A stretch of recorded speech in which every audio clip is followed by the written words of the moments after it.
地中华有一个实验教育协会，因发起以树仔甲土地做主题音乐会，因是用无插电的原始乐器来演奏，希望互民众听到上界自然的声音。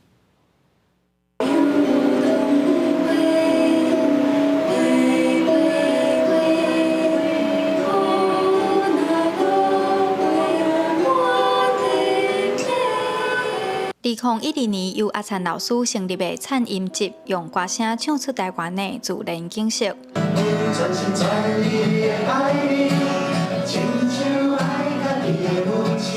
还有歌手吴志玲改编爸爸吴姓作家的诗，唱的是爱惜台湾这块土地心情。中华有一个实验教育的协会举办音乐会活动，用树仔加土地做主题，请不少人来参加。就是想说把这样子的好音乐，对，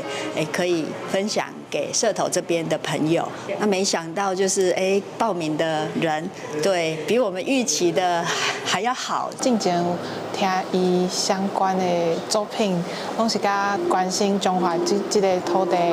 有关系，所以就感觉就有兴趣。出世伫中华溪州的创作歌手吴志玲，甲故乡产水乌土的生活景色写入歌。灿音节的阿灿老师因为爱爬山，就开始写台湾的树仔，唱台湾的春夏秋冬。家己活伫这片土地，你若是知影讲，这个风景、这个自然的智慧，咱会使去学习。 环境的保持也好啦，吼，生态也好，我感觉是自然会使进入咱的囡仔的心内底。我伫都市感受的是一个压力，但是后来看到囡仔出世了，我想讲，其实囡仔细汉的时阵，无一定爱互伊遐